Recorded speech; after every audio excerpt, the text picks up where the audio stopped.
But we'll move on real quick to the Rose Bowl as well. And, I mean, really, we talked about this beforehand. These were the best 2 college football playoff games that we've seen, I think, at least in combination. Yeah. 2 fantastic finishes. Essentially, both of them came down to the final play of the game. We had a tale of 2 halves in the Rose Bowl.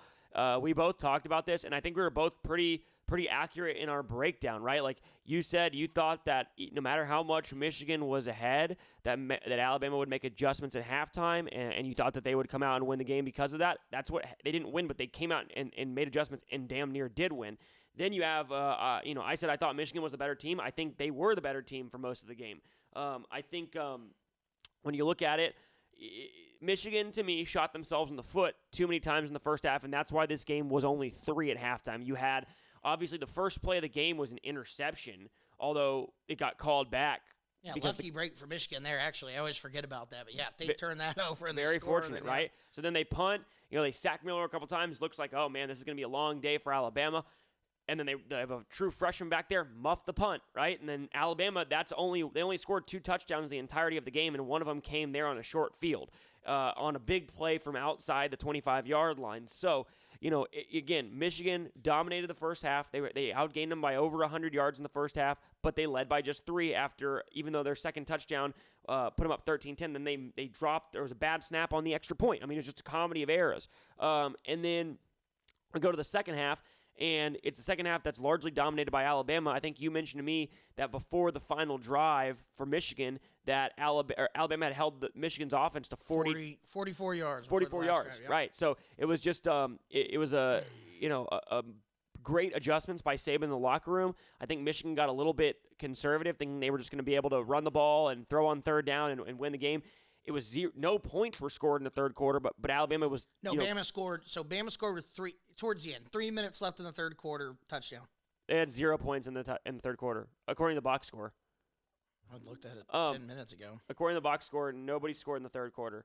Alabama scored a touchdown with 14:30 to go in the fourth quarter. Oh, okay. So maybe it was just when the drive started for Alabama. Yeah, I think that was when the drive started. That's probably what it was. Because Jace McClellan scored on a 3-yard run with 14:30 to go in the fourth quarter, and then again, right there, I said it, my dad said it. Now we're overreactors, but we're both like, that might be game right there. Like, it just felt like they had all the momentum, and Michigan's offense had done nothing to this point.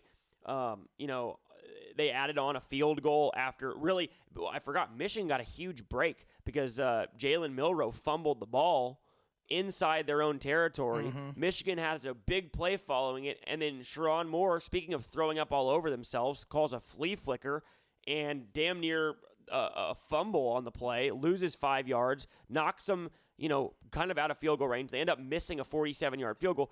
Alabama goes down, tacks on the extra kick, but it came down to one drive, right? And we came down to a 4th down and 2, and like you said, Michigan and Harbaugh made the decision to go for it. If they punt the ball there, I think they lose the game. Oh, for sure. And you got to go for it. Yeah, and Bama busted coverage on it, but it was a good call. They had motion, and they had the running back slip out into the flat. No one covered him. Blake Corum took it down the sideline for 37 yards. There was a block in the back on the play, but it still was a first down and a big gain.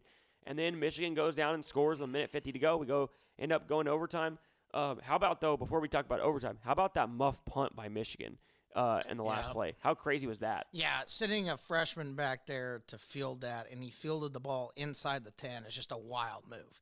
I mean, I get that the other kid muffed the punt earlier, but if you're Harbaugh, you can come out, he lined up to come after the punt and had one guy back there.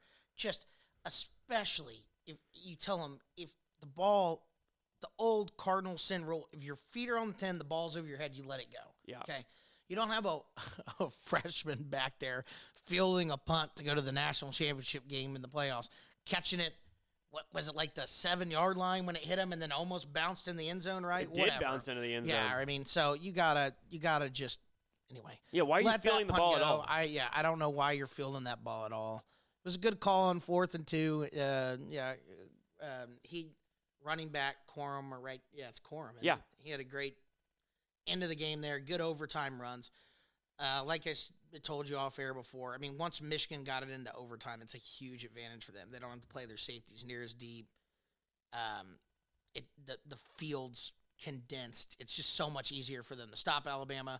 They don't have to honor a deep ball anymore, so it's just trouble for Bama. I think that safety made that tackle on Milroe when it looked like he could score, and they were one-on-one, and he got him at like the 8-yard line, right? Yep. Yeah, so that was the tackle of the game there that saved the game for Michigan. And then once they got inside the 8, I don't know if I said it out loud, but it's like I don't think it's tough for them to put the ball in the end zone from the 8-yard line. So yeah, and then they added it. They ran it on first, right, and they lost a few yards on second. Right, they ran it for no gain to McClellan on first. They ran like a weird little toss. I mean, I feel bad for Tommy Reese in a sense because he really did have a good game plan in the second half after doing nothing in the first. Michigan dominated him. He knew that he had to get Milroe more involved running the ball. He did that.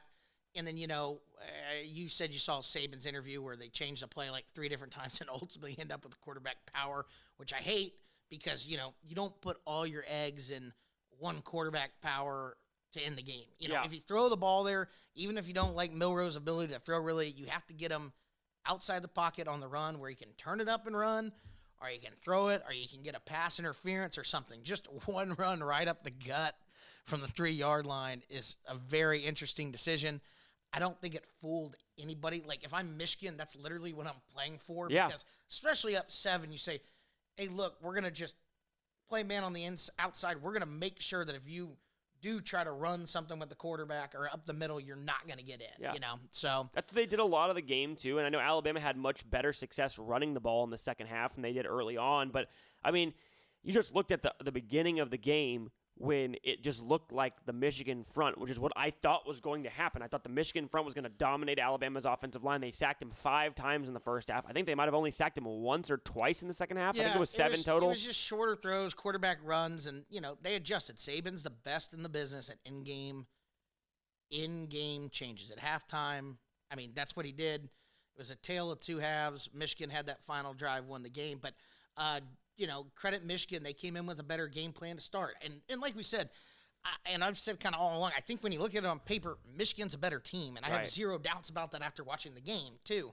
But, you go into halftime, and, with it being only 3 points at halftime, I was thinking to myself, this is just a classic game that Alabama ends up winning. Yeah, I agree. Had every chance to do it. I mean, they went up by 7.